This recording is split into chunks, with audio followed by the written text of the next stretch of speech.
Como prometimos, vamos a hablar de economía. Está Hernán Sangelini de IDESA con nosotros. Hernán, muy buenas noches, muchas gracias por venir. Buenas noches, muchas gracias a vos por la invitación.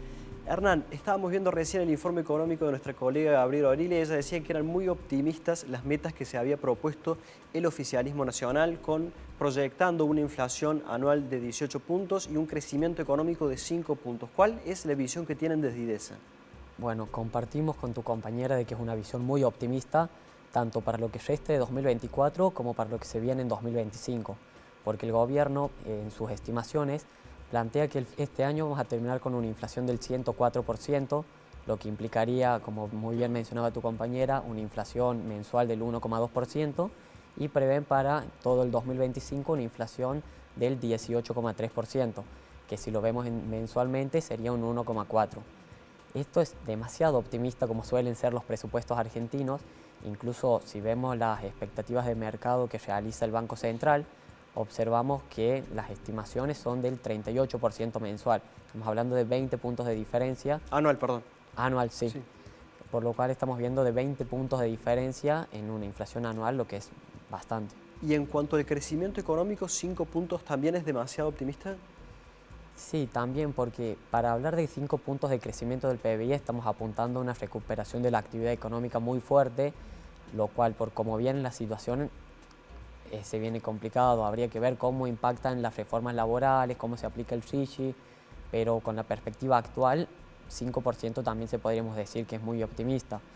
Lo que creemos que apunta el gobierno con este 5% es a recuperar la caída que se va a dar del 2024, que las estimaciones arrojan que va a ser una caída del 3,4% aproximadamente, mientras que el mismo gobierno nacional cree que va a ser de un 3,8%, por lo que sí es bastante optimista también. ¿Cuándo el rebote se empieza a llamar crecimiento económico? ¿Cuando se tiene que ampliar la capacidad instalada? ¿Ese es el parámetro o cuál? Exactamente, no solo cuando se amplía la capacidad instalada, sino cuando se hace pleno uso de esta, porque uno puede tener muchísima capacidad instalada, pero si no la trabaja en su totalidad, no va a generar esa brecha de crecimiento que necesita hoy el país. Si bien hay expectativas de repunte, actualmente se está yendo a un paso mucho más lento, porque lo que está haciendo el gobierno es ajustar, al igual que todos los gobiernos previos, es con políticas de ajuste, cuando en realidad lo que deberíamos apuntar es hacer una política de ordenamiento. Primero ordenar nuestras cuentas y de ahí apuntar a crecer.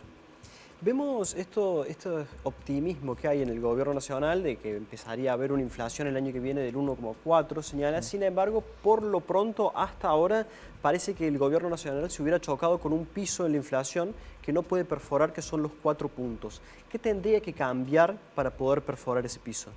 Bueno, ahí cuando nosotros medimos la inflación, la dividimos en dos. En los bienes transables, que vendrían a ser los mayoristas, y los bienes no transables, que son los servicios. En cuanto a los transables, este piso ya se ha roto con el crawling peg del 2%, pero lo que no logra el gobierno romper para seguir bajando la inflación es el de los no transables, es decir, el de los servicios. Por lo tanto, el secreto está ahí. Mientras no se pueda perforar ese piso del 3% en los servicios, muy difícilmente la inflación baje por menos de un 3,8%, por darte un ejemplo, por algo que viene arrastrando todo el sistema de servicios, que incluso tiene tarifas atrasadas, que debería ser uno de los grandes objetivos al 2025, solucionar eso. Hernán, uno de los proyectos, de las iniciativas que están en debate, tanto en la legislatura como en el Consejo Deliberante, son las adhesiones al RIGI. Sí. ¿Qué tan importante es que la provincia y el municipio o los municipios adhieran al RIGI? Bueno, en el caso de la provincia de Córdoba yo creo que es importante que adhiera. Incluso hay dos empresas que ya estaban intentando hacer uso del RIGI, como es Renault y Stellantis, pero para esto es necesario ampliar ese beneficio a la totalidad de la economía. Porque si bien los beneficios fiscales que te da este sistema, lo que hace es generar una competencia desnivelada con los que ya están instalados en la provincia.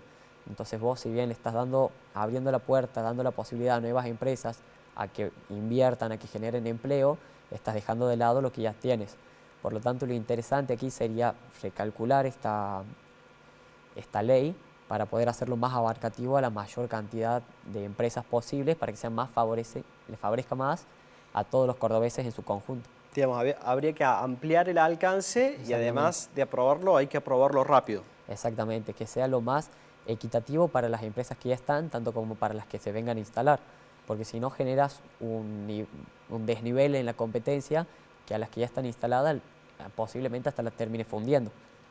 Hernán, te llevo otro tema que estuvo muy instalado en la agenda pública, que fue el proyecto de movilidad jubilatoria presentado por la UCR, que después terminó vetado incluso con el apoyo de algunos diputados de la misma UCR. ¿Qué tan costoso en términos fiscales era aprobar esa movilidad jubilatoria? Bueno, el sistema previsional actual es el mayor gasto en porcentaje del PBI del gobierno. Esto se debe en gran parte a que el sistema previsional actual está conformado por Nación, es decir, los fondos de ANSES, y 13 cajas provinciales.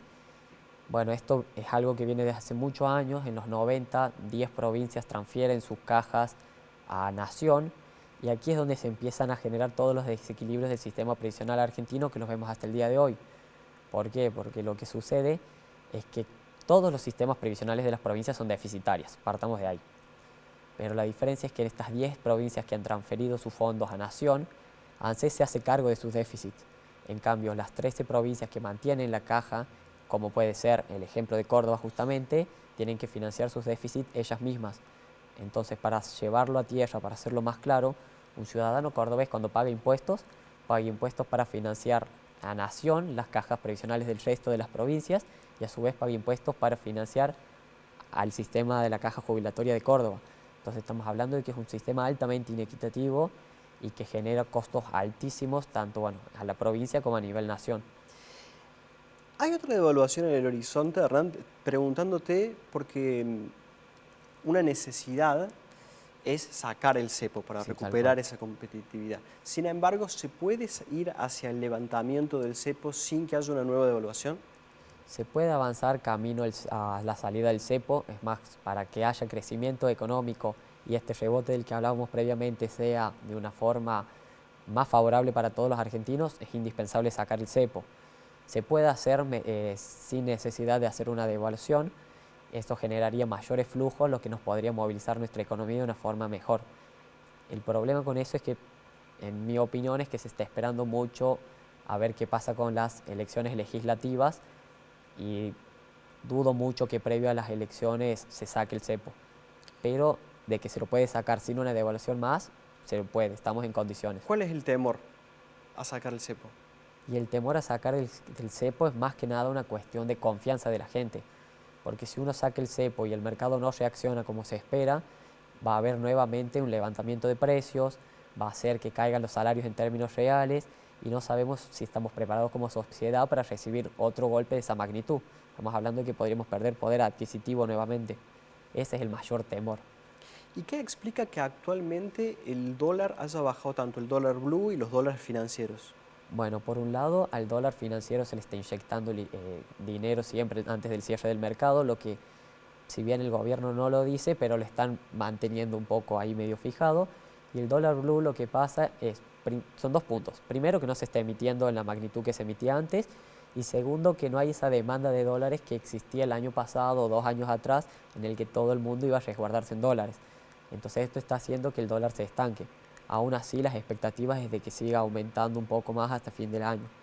Digamos, cae el consumo y cae también la capacidad de ahorro y por eso no hay presión sobre el dólar blue. Exactamente, con la caída de los salarios reales que se dieron, llevaron a que caiga el consumo y por lo tanto también cae el ahorro porque se dificulta por la situación económica de los argentinos. ¿Nos puedes explicar cuál es el mecanismo de intervención del gobierno nacional sobre los dólares financieros? Algo más o menos asequible a quienes no conocemos de economía. Sí, bueno, lo que hace el gobierno prácticamente es quitarle demanda a estos dólares para evitar que el precio nuevamente suba. Entonces, con lo que hace de esta manera es mantenerlo en la brecha, los dólares financieros entre 1.100 y 1.200, que son los que vienen variando últimamente. Y por otro lado, van haciendo un crawling peg mensual, que son minis de evaluaciones diarias del dólar oficial para tratar de ir achicando esa brecha, evitando que dé un salto. La última, Hernán. En el discurso en el que el presidente presentó el presupuesto, le reclamó un esfuerzo fiscal muy importante a las provincias. Creo que dijo que había que ahorrar, que tenían que recortar gastos por 60.000 millones de dólares. Sí. ¿Es viable un ajuste de esta magnitud para las provincias? Bueno, para empezar, 60.000 millones de dólares, es una locura de plata, por lo que a los 2 días, creo, Esper también ha salido a declarar de que había sido un error, de que en realidad van a ser 20.000, sí. Sí. Aún así sigue siendo mucha plata, pero en términos, bueno, por ejemplo, Córdoba, para hacer la reducción de ese tamaño, simplemente debería ajustar su presupuesto en 0,3% del PBI. Es decir, que estamos hablando de un ajuste del gasto no tan importante debido a la capacidad de autofinanciamiento que tiene la provincia de Córdoba, dado que cuenta con muchos recursos propios. Y por otro lado, la parte coparticipable el gobierno no la puede tocar, entonces esos ingresos van a seguir llegando. Entonces es más que nada un esfuerzo de ajuste del gasto para una provincia como Córdoba no tan importante como sí lo puede ser para alguna provincia que depende más de los fondos nacionales. Digamos, 60.000 imposible, 20.000 con mucho esfuerzo podría ser viable. Exactamente, con mucho esfuerzo. Hernán, te agradecemos muchísimo tu participación. No, a ustedes, muchas gracias. Muchas gracias por venir. Nosotros nos vamos al último corte del programa y ya venimos con la contratapa cultural a cargo de Dirty Ortiz. Muchísimas gracias.